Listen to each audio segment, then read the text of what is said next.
Friendly Banjo Atheist. My name is Steve Boffman. I am so honored to have Dr. Josh Rasmussen here from Azusa Pacific University.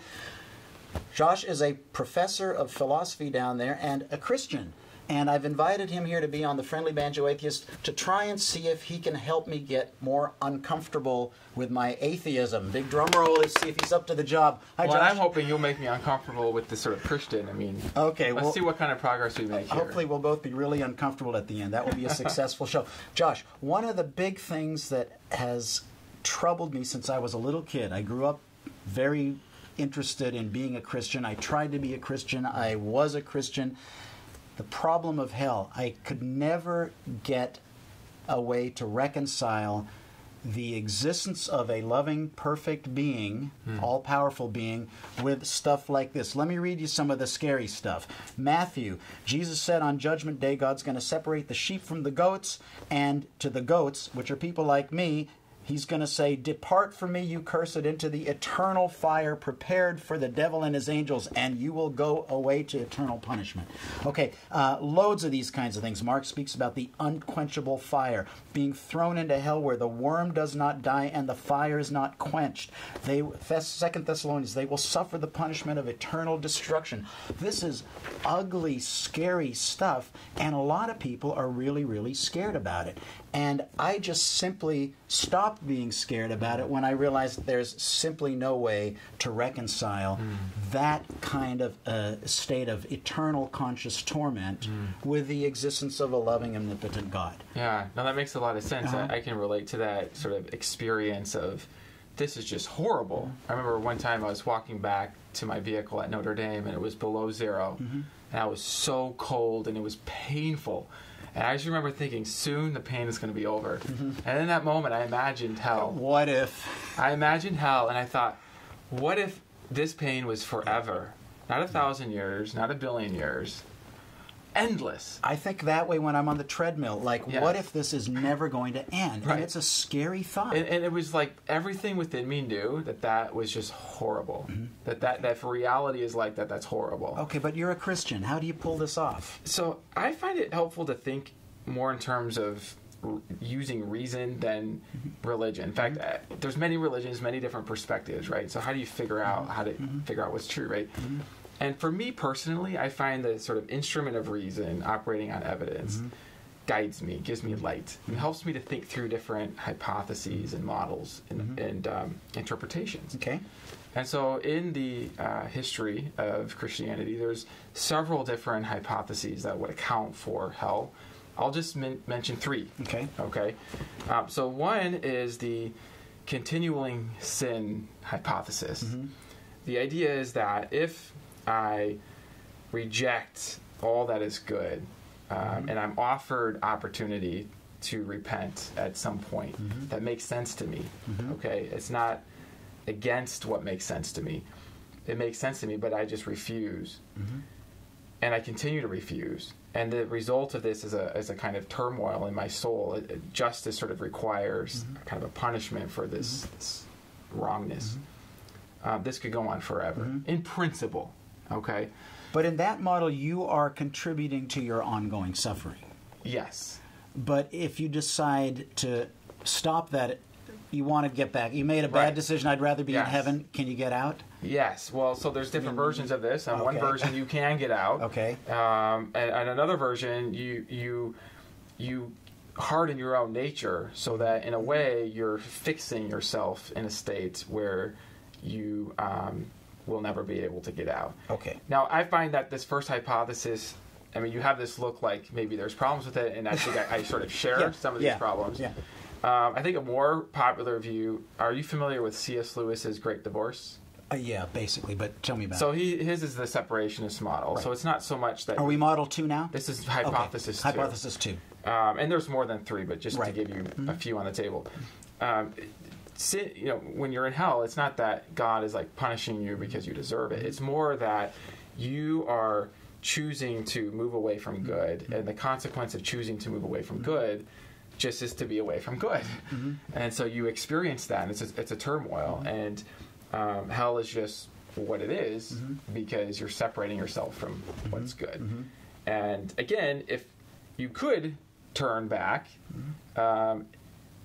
if you don't turn back, then you're responsible for not turning back to the good. So the recurring theme I'm hearing is sort of we're voluntarily in hell, and if we just realize we made a bad decision, we can still get back. And I don't think that's theologically okay with most Christians. Are you suggesting that hell is there's a bus line, as Eleanor Stump talks about, a bus line back to heaven?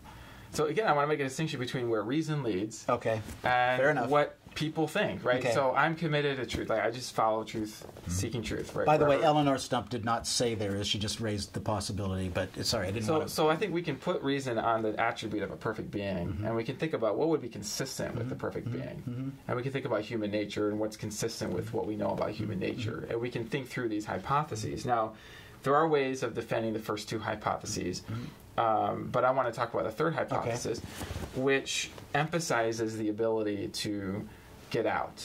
And in fact, on the third hypothesis, everybody eventually gets out. Hell is more of a purgatory. The purpose of hell is something like the purpose of an ordinary punishment that we might give for our kids. Like if I tell my kids to be careful or they're going to have a timeout, maybe I'll give them that timeout if they're not careful because I want to sort of purge them from something that's going to hurt them. So we spend a period of time in hell depending on how bad we were, and then we wind up... Now, you might think, well, that's inconsistent with those passages. So if you let me look at those passages you read. I want to suggest to you how even this third hypothesis, it was sort of to my surprise, I didn't realize until I started studying how this third hypothesis could work in light of the biblical data. So in the first verse, it talks about the eternal fire. If you look at that word for eternal, the Greek there is translated... Aionios? I can't pronounce it, but... Let's go with aionios. Sure, yeah. It's probably wrong. You know, in some contexts, what it actually means, literally, is an age or a time period. And it's interesting to me because in the Septuagint translation of the Old Testament story of Jonah, when he's in the fish for 3 days, it uses that same word to describe how long he was there. But he got out. Yeah, right. Okay. And so it's consistent, I think, with just the word. Now, we have to look at all the texts, all the passages there. Unquenchable fire, well, yeah, you can't quench it while you're there. It's like if my kids want out of the timeout. Well, you know, it's a 5-minute timeout, right? So you can't get out while you're there. They'll suffer the punishment, eternal destruction again. And that word destruction, so this was interesting. You know that story of the prodigal son, I was once lost, now found. That word for destruction is the same as the word for lost. Right. Yeah. Well, then he was found. So are we basically agreeing that the idea of, the conventional idea, the idea I grew up with as a Southern Baptist of eternal suffering for temporal sins is really hard to reconcile with the kind of God that Christianity posits? I want to acknowledge the challenge, okay? And we could talk more about defenses of those first two hypotheses. I think there's more to think about. Okay. But the reason why I'm highlighting hypotheses is because I think it's really important to make a distinction between the core idea of a supreme being, of love, at the foundation of things, the source of reason in life, revealing itself in offering human beings direction, versus particular interpretations of that core idea. And I think sometimes particular interpretations are barriers for people to the actual richness of the core idea. And instead of letting those barriers block the core idea, I think maybe those barriers could shave off certain interpretations for you. And then there is universalism, right? The doctrine that everybody is eventually going to get saved. If not in this life, there'll be Keith DeRose calls it further chances, right? After death, there's... So I'm wondering, as a non-believer, couldn't God have been a little more clear about this whole hell thing? I mean, I did a quick survey of the New Testament a couple of days ago, and I think there are more passages about how to deal with eating meat that's been offered to idols than there are about the eternal money, or how to manage money, or the role of women, than there are in where people like me are supposedly going to be having our eternal destiny. I mean, it just seems to me as a skeptic like God should have really been a lot clearer about this. Well, I've actually wondered about this as maybe a pressure against this eternal punishment model of hell, that if that really is the stakes, he would have been clear. Maybe he would have, right? So I can appreciate that. Again, I mean, this isn't to go against all the models of hell, but just a particular one. Gotcha. But the other thing, too, is I think that what you're highlighting is perhaps a difference in really what matters. Mm-hmm. So sometimes we sort of imagine that, well, these are the things that really matter, like to God, and so these are the things we emphasize and talk about. Mm-hmm. But then you're right, the biblical data seems to point more towards practical life issues. Mm-hmm. And I've wondered if maybe that's a clue that, some of these practical life issues maybe just matter more. Yeah.